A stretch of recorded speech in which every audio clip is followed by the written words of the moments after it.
Channel I, হৃদয়ে বাংলাদেশ।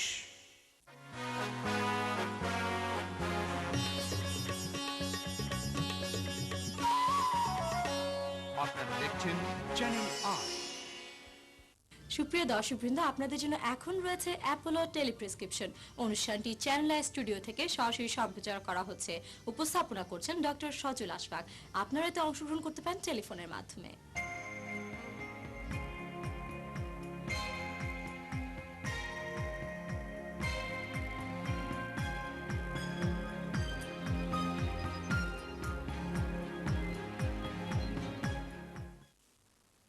প্রিয় দর্শক, আসসালামু আলাইকুম। সরাসরি এই অনুষ্ঠান অ্যাপোলো টেলিপ্রেসক্রিপশনে আপনাদের সকলকে সাদর আমন্ত্রণ জানাচ্ছি। আমি ডাক্তার সজল আশফাক। অ্যাপোলো টেলিপ্রেসক্রিপশন চ্যানেল আয়ের একটি স্বাস্থ্য বিষয়ক অনুষ্ঠানে আমরা বিভিন্ন সময় বিভিন্ন বিষয় নিয়ে আলোচনা করে থাকি এবং টেলিফোনে আপনাদের বিভিন্ন জিজ্ঞাসার জবাব দেওয়ার চেষ্টা করে থাকি। প্রিয় দর্শক, আমরা জানি যে কিডনি শরীরের অতি প্রয়োজনীয় একটি অঙ্গ। শরীর থেকে যেসব বর্জ্য পদার্থগুলো বেরিয়ে যায় এবং সেই বেরিয়ে যাওয়ার যে কাজটি সেটি করে থাকে কিডনি। আর এই কিডনি যদি কোনো কারণে 10-12 ঘন্টা বা তার একটু বেশি সময় বিকল হয়ে যায় বা কাজ না করে, তাহলে কিন্তু শরীরের উপর সাথে জীবনের উপর কিন্তু বিরাট একটা বিপর্যয় নেমে আসে। আজকে আমরা এই বিষয়গুলো নিয়ে কথা বলবো। আমাদের আজকের বিষয় হচ্ছে কিডনির বিভিন্ন রোগ। এই বিষয়ে আপনাদের বিভিন্ন প্রশ্নের উত্তর দেওয়ার জন্য এবং আমাদের আলোচনায় অংশ নেওয়ার জন্য দুজন বিশেষজ্ঞ উপস্থিত আছেন। আসুন পরিচিত হই। আমার বাম পাশে আছেন ঢাকা মেডিকেল কলেজ ও হাসপাতালের কিডনি রোগ বিভাগের প্রধান এবং অধ্যাপক এম মুহিবুর রহমান। তারপরে আছেন অ্যাপোলো হসপিটালস ঢাকার নেফ্রোলজিস্ট এবং ট্রান্সপ্ল্যান্ট ফিজিশিয়ান এবং একই বিভাগের consultant doctor Krishna M Sahu. প্রিয় দর্শক, আগেই বলেছি আমাদের অনুষ্ঠানটি সরাসরি সম্প্রচারিত হচ্ছে। অনুষ্ঠানের টেলিফোনের মাধ্যমে আপনিও অংশ নিন, জেনে নিন কিডনির বিভিন্ন রোগ সম্পর্কে। জানিয়ে দিচ্ছি সেই নাম্বার দুটো, যে নাম্বার দুটোতে ফোন করে আপনি অংশ নেবেন।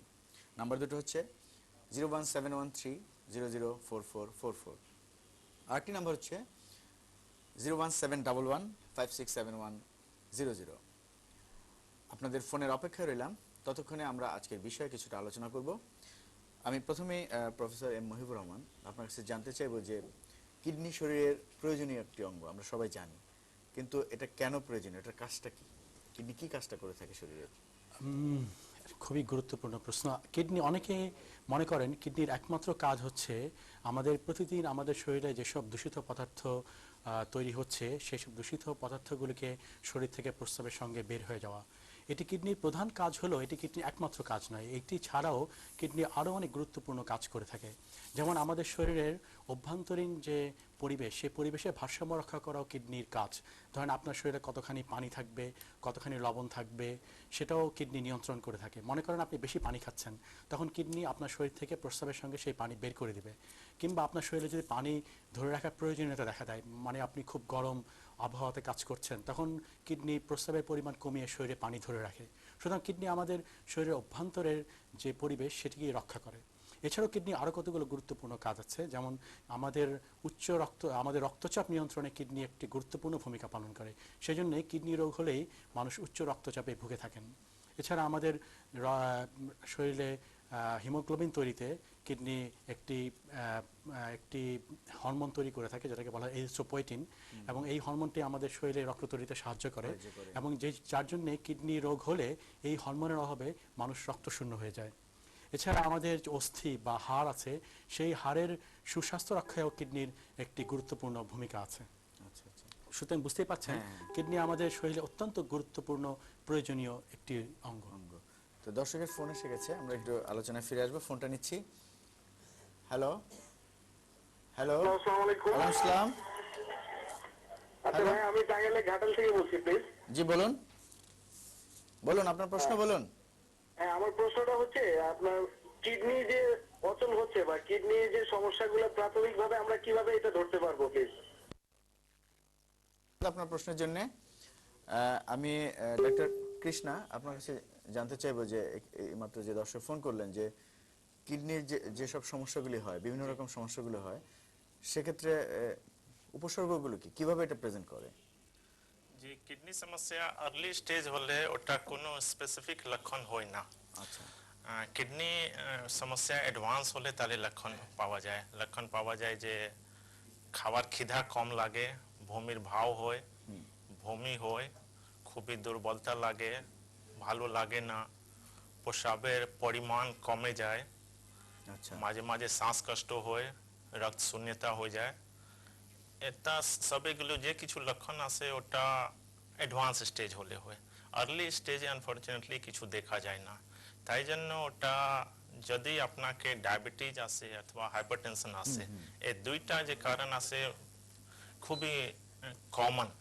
ওটা এই দুইটা তো মেজর আপনি প্রায়শই দেখা যায়। জি জি, ডায়াবেটিস অথবা হাইপারটেনশন হলে এটা দেখা যায়। তো যদি আপনাকে ডায়াবেটিস আছে অথবা হাইপারটেনশন আছে তাহলে একবার আপনি কিডনি অবশ্য চেক করান।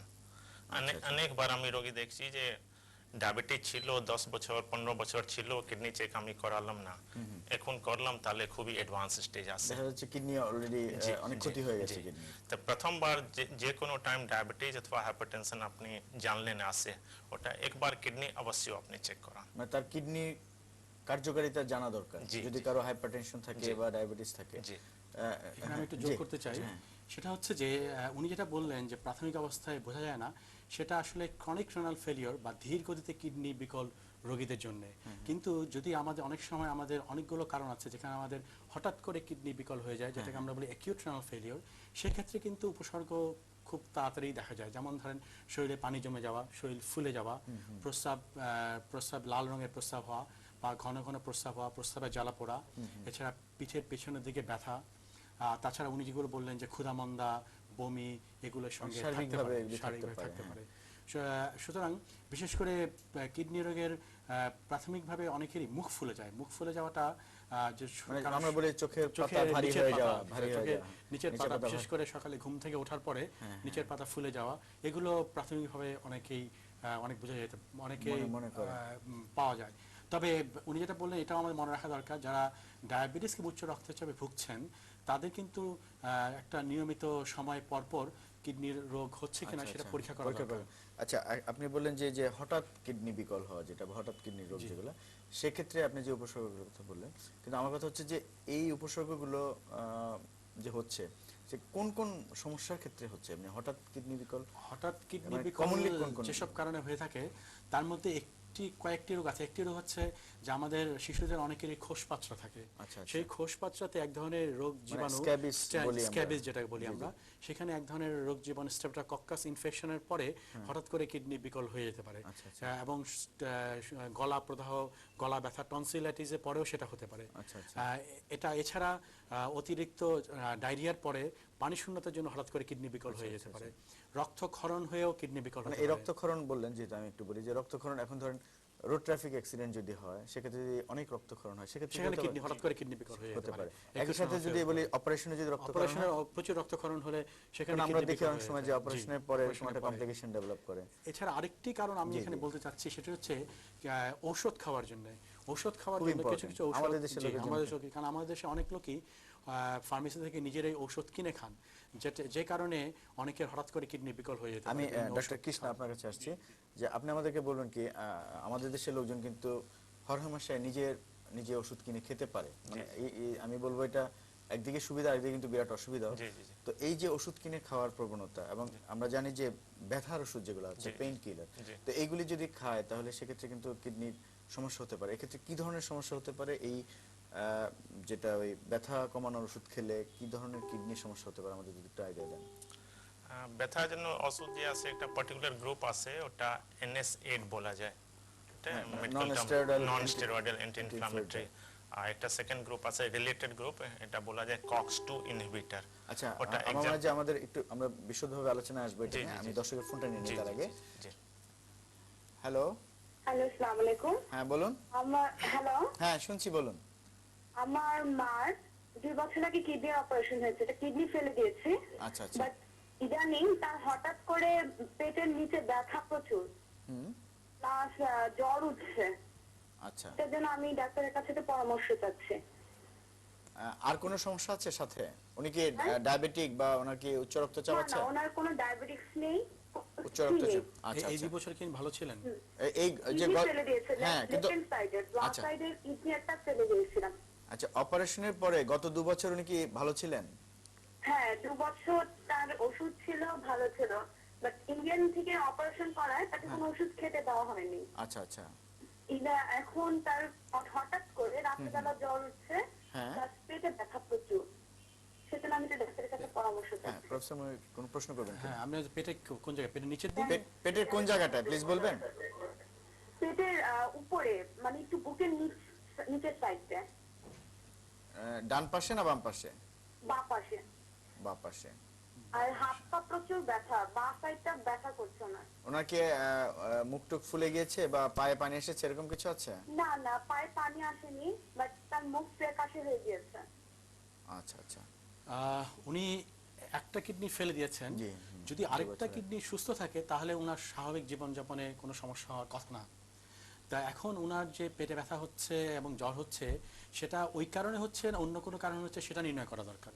এবং সেটা নির্ণয় করার জন্য ওনাকে আমার মনে হয় কোনো ডাক্তারের শরণাপন্ন হওয়া উচিত, এবং ডাক্তারের শরণাপন্ন হয়ে ইনভেস্টিগেশনস এবং পরীক্ষা করে হয়তো বের করা সম্ভব যে কেন ওনার পেটে ব্যথা হচ্ছে এবং জ্বর হচ্ছে, এবং সেইটার জন্য সেটা নির্ণয় করে চিকিৎসা করলেই আমার মনে হচ্ছে সুচিকিৎসা হবে। কারণ উনি একটা কিডনি ফেলে দিয়েছে, এই জন্যই ওনার পেটে ব্যথা জ্বর হচ্ছে, এটা ধরে নেওয়াটা এই মুহূর্তে ঠিক হবে না, নাও হতে পারে, অন্য কোনো কারণে হতে পারে।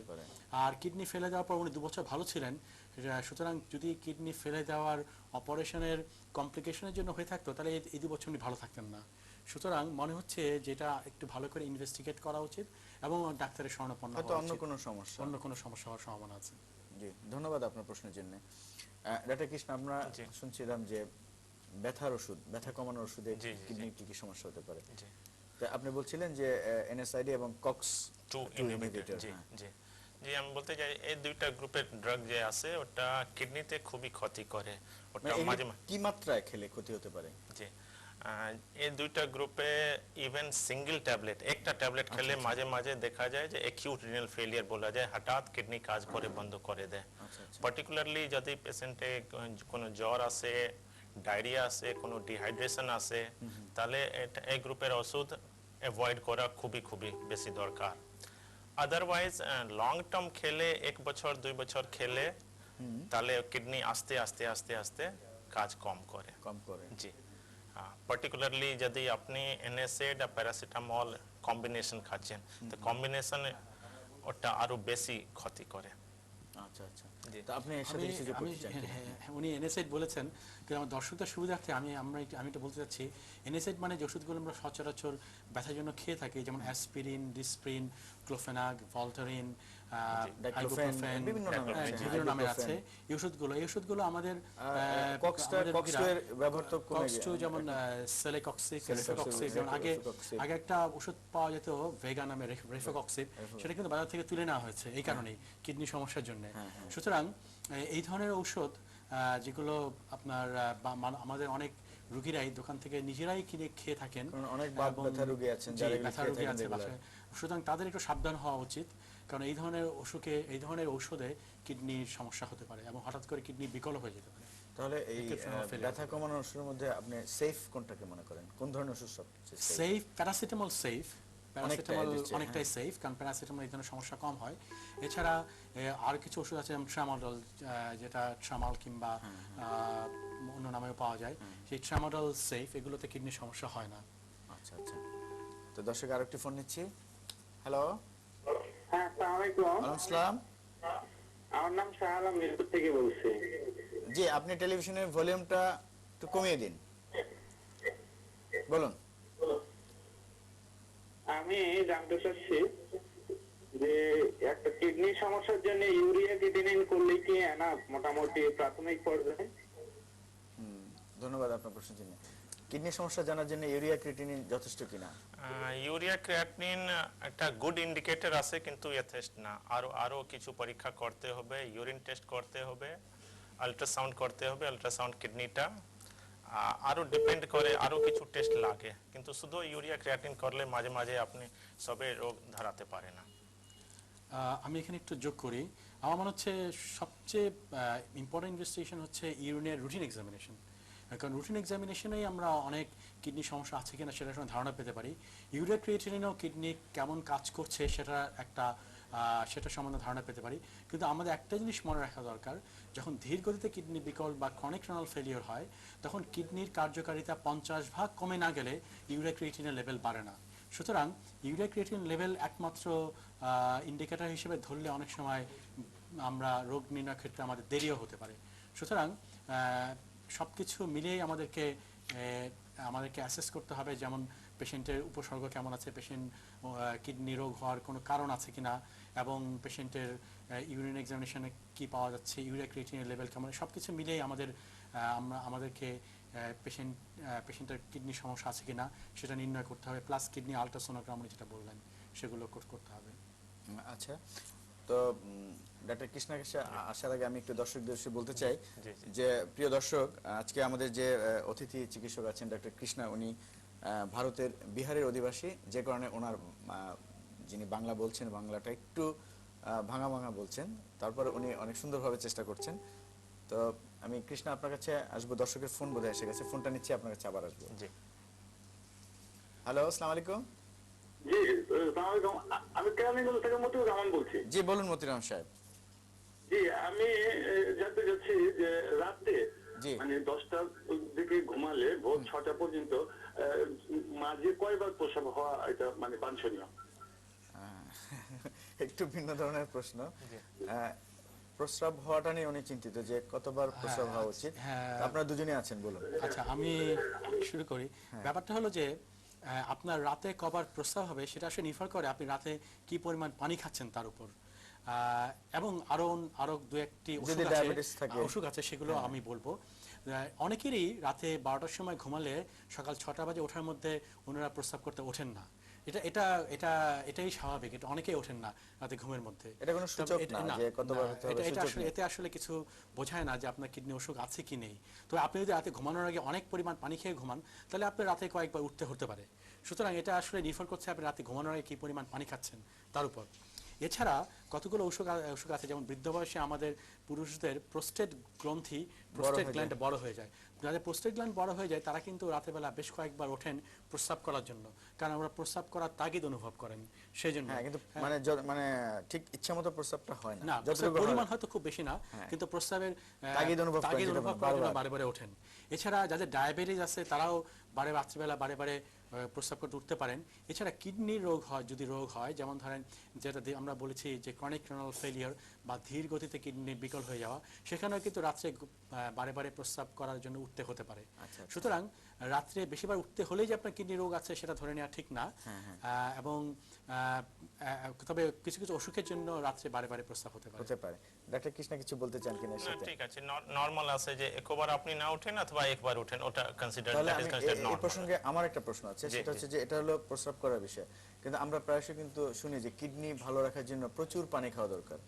হ্যাঁ, তো এটা একটা প্রচলিত একটা ধারণা মানুষের মধ্যে। তো আপনি আমাদেরকে বলবেন কি যে প্রচুর পানি বলতে কতটুকু পানি? বেশি পানি খেলে কি কিডনি ভালো থাকবে? না, ওটা একটা লিমিট আছে। প্রচুর মিন্স যদি আপনি ইনডোর কাজ করেন তাহলে 3টা থেকে 4টা লিটার প্রতিদিন খেলে দ্যাট ইজ গুড এনাফ। 3 থেকে 4 লিটার, আচ্ছা। হ্যাঁ, যদি আপনি আউটডোর কাজ করেন, ঠিক আছে, তাহলে যদি বেশি ঘাম হয় তাহলে 5 লিটার 6 লিটার খেতে পারবেন। রাফ ইন্ডিকেটর আছে যে আপনার ইউরিনে কালার কি আছে। ইউরিন কালার যদি ওয়াটার কালার, পানিটা কালার আসে, তাহলে আপনি বুঝেন যে আপনি ওটা এনাফ পানি আপনি খাচ্ছেন, মানে যতটুকু খাওয়া দরকার ততটুকু খাচ্ছেন। কালারটা দেখে বোঝা যাবে। কালারটা দেখে। কিন্তু মাঝে মাঝে অনেকজন খুবই বেশি পানি খাচ্ছেন, 7 লিটার 8 লিটার 10 লিটার। না, অত পানি খাওয়া ওটা কিডনিটা ক্ষতি হয়, আপনার রক্তে লবণ কমে যাবে, অনেক সমস্যা হবে। তো প্রচুর করেন না। Indoors 3 to 4 litre, outdoors 5-6 litre. তারপরে যদি অনেক গরম পড়লো, তাহলে একটু যোগ করি, সেটা হচ্ছে যে আসলে প্রচুর আমরা অনেকেই ভুল ধারণা আছে অনেক পানি খেতে হয়। এটা আসলে সবার জন্য ঠিক না। শুধুমাত্র যাদের ইউরিনে ইনফেকশন হয়, মানে ইউরিনে প্রস্রাবে প্রদাহ হয়, কিংবা যাদের কিডনিতে পাথর হয়, তাদের প্রচুর পরিমাণে পানি খাওয়া উচিত। সেটা তো একটা নির্দিষ্ট সময়ের জন্য বলে দেন আপনারা। সাধারণত যাদের বারে বারে কিডনিতে পাথর হয় তাদের কিন্তু আমরা বলি সবসময় প্রচুর একটু বেশি পরিমাণে পানি খাবেন। বেশি পানি খাবেন। উদ্দেশ্য কি? অন্যদের কিন্তু এটার বেশি উদ্দেশ্য পানি কি? খেয়ে কোনো লাভ নেই। না, এটার উদ্দেশ্য কি? যে উদ্দেশ্য হচ্ছে যে বেশি পানি খেলে পাথর হওয়ার প্রবণতা কমে যায়, কমে যাবে। কিডনিতে আচ্ছা, পাথর হওয়ার প্রবণতা কমে যায়, এবং যেসব মেয়েদের প্রস্রাবে প্রদাহ হয় বা ইউরিন ইনফেকশন হয় তাদের ইউরিন ইনফেকশন হওয়ার প্রবণতা কমে যায়।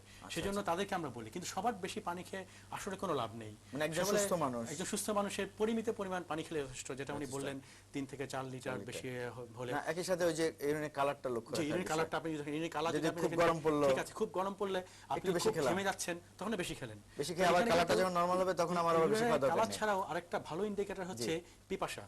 আল্লাহ আমাদের পিপাসা দিয়েছেন, সুতরাং আপনি যখনই পিপাসার্ত হবেন তখনই বুঝবেন যে আপনার এখন পানি খেতে হবে। কারণ পিপাসাটা তৈরি দেওয়া হয়েছে এই জন্যে যাতে আপনি বুঝতে পারেন যে আপনার শরীরে পানির স্বল্পতা হচ্ছে কিংবা পানি শূন্যতা হচ্ছে। সুতরাং খুব বেশি পানি খাওয়া সবার জন্য ভালো, এই কথা। ডক্টর কৃষ্ণা, আপনি আমাদেরকে আমরা প্রায় শেষ পর্যায়ে চলে এসেছি, আপনি আমাদেরকে বলুন যে কিডনি ভালো রাখার জন্য কি করা উচিত? খুব সিম্পলি। পানি খান, এনাফ পানি। সরি, খাবার দুইটা জিনিস দেখতে হবে মেইনলি। লবণ অনেক বেশি খান না, চর্বি অনেক বেশি খান না। প্রোটিন আপনি নর্মাল খান, নর্মাল রিকোয়ারমেন্ট হয় মোটামুটি 1 গ্রাম পার কেজি। যদি আপনি 60 কেজি 70 কেজি আপনার ওজন আসে তাহলে ওইভাবে 60 গ্রাম 70 গ্রাম প্রোটিন আপনি প্রতিদিন খেতে পারবেন। অনেক বেশি প্রোটিন খেলে, অনেক বেশি চর্বি খেলে, অনেক বেশি লবণ খেলে অথবা জাঙ্ক ফুড ওটা অ্যাভয়েড করা যায়। ওটা হেলদি ডায়েট রাখেন আর লাইফস্টাইল একটু রেগুলার এক্সারসাইজ করেন। এটা রেগুলার এক্সারসাইজ করলে ওটা সম্ভব যে আপনাকে হাইপারটেনশন হবে না, ডায়াবেটিস হবে না। তো বেসিক্যালি রেগুলার লাইফস্টাইল, প্রচুর পানি মানে খেলে, মোট কথা সুস্থ থাকার চেষ্টা করা। জি জি জি, তাহলে তারপরে কিডনি ভালো থাকবে। আপনার কাছে জানতে চাইবো যে কিডনি রোগ যেগুলো আছে তার মধ্যে প্রতিরোধযোগ্য রোগ কোনগুলো এবং কিভাবে প্রতিরোধ হ্যাঁ, করব? সেটা আমি বলতে চাচ্ছিলাম। আমাদের বিশেষ করে আমাদের দেশের জন্য শিশুদের টনসিল এবং খোসপাঁচড়ার দ্রুত, টনসিলের প্রদাহ মানে গলা ব্যথা এবং খোসপাঁচড়ার দ্রুত চিকিৎসা করা খুবই প্রয়োজনীয়। কারণ আমাদের দেশে অনেক শিশুই এই দুটো সমস্যা থেকে জটিলতার জন্য কিডনি রোগে ভুগে থাকেন। সুতরাং এটি আমাদের দেশের শিশুদের জন্য প্রয়োজনীয়। এছাড়া যাদের ডায়াবেটিস আছে তাদের অবশ্যই ডায়াবেটিস নিয়ন্ত্রণে রাখতে হবে, ঔষধ খেয়ে হোক কিংবা ইনসুলিন দিয়েই হোক। এবং যাদের উচ্চ রক্তচাপ আছে তাদেরকে উচ্চ রক্তচাপ নিয়ন্ত্রণে রাখতে হবে, কারণ ডায়াবেটিস এবং উচ্চ রক্তচাপ হচ্ছে দীর্ঘদিতে কিডনি বিকল হওয়ার প্রধান দুটি কারণ। সুতরাং আমাদের ডায়াবেটিস উচ্চচাপ নিয়ন্ত্রণে রাখা খুবই প্রয়োজনীয়। এছাড়া আমার ডায়রিয়ার সময় আমাদেরকে যাতে পানি শূন্যতা বা পানির স্বল্পতা না হয় সেজন্য দরকার হলে ওরাল স্যালাইন কিংবা প্রয়োজন হলে ইন্ট্রাভেনাস স্যালাইন দিয়ে সেটাকে পানি শূন্যতা থেকে রক্ষা করতে হবে। রক্তক্ষরণ হলে সেটা দ্রুত চিকিৎসা করতে হবে। আর পরিশেষে আমি বলবো যে নিজে নিজে দোকান থেকে ওষুধ কিনে খাবেন না, ঔষধ খাওয়ার আগে অবশ্যই ডাক্তারের শরণাপন্ন হবেন।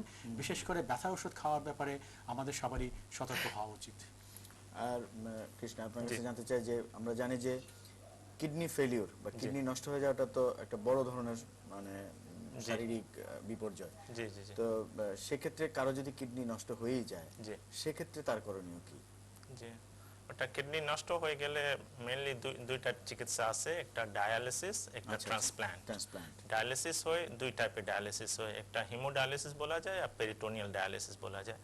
হিমোডায়ালিসিসটাই বেশি পরিচিত এখন। জি, এখানে যে for social reasons and other reasons ওটা একটু বেশি প্রচলিত আছে। হিমোডায়ালিসিস কি হয়, রক্ত পরিষ্কার করা যায়, বেসিক্যালি একটা চ্যানেল ক্রিয়েট করে শরীরে, আর দুইটা ওটা পোর্ট হয়ে একটা রক্ত বাইরে আসে, মেশিনে ক্লিন হয়, ওটা আবার মানে কিডনির কাজটা একটা মেশিনে করা জি হয়। মেশিনে করা ওটা আরটা বলতেছিলেন যে কিডনি ট্রান্সপ্ল্যান্ট মানে কিডনি সংযোজন। জি জি। তো এগুলি তো অনেক খুবই ব্যয়বহুল এবং অনেক সমস্যা সংকুল চিকিৎসা এগুলো। ওটা সমস্যা আছে, কিন্তু যদি ঠিক মতন চিকিৎসা করা যায় তো ট্রান্সপ্ল্যান্ট যে খুবই সাকসেসফুল আর নিয়ার নরমাল লাইফ আপনি লিড করতে পারবেন। আমাদের হাতে একদম সময় নেই, প্রফেসর মহিবুর, আপনার কাছে খুব সংক্ষেপে জানতে চাইবো যে কিডনি ট্রান্সপ্ল্যান্টের পর একজন রোগী কতদিন বেঁচে থাকবে এটা আশা করতে পারি আমরা? সেটা আসলে নির্ভর করে যে কিডনি যার কাছ থেকে কিডনি নেওয়া হয়েছে তার সঙ্গে যাকে কিডনি দেওয়া হয়েছে এই দুজনের কিডনির মধ্যে মিল কতখানি, এবং এই মিল যদি ভালো থাকে অনেকে 15-20 বছর ভালোভাবে বেঁচে থাকে। ধন্যবাদ আপনাদের দুজনকে চ্যানেল স্টুডিওতে আসার জন্য। আমাদের হাতে একদম সময় নেই, বিদায় নিতে হচ্ছে। প্রিয় দর্শক, এতক্ষণ যারা চ্যানেলের সাথে ছিলেন আপনাদের সকলকে অনেক অনেক ধন্যবাদ এবং কৃতজ্ঞতা। আমাদের আরো অনেক কিছু জানার ছিল, অনেক বিষয় আলোচনা ছিল। আজ এই পর্যন্তই। আগামী অনুষ্ঠান দেখার আমন্ত্রণ জানিয়ে বিদায় নিচ্ছি। আল্লাহ হাফেজ।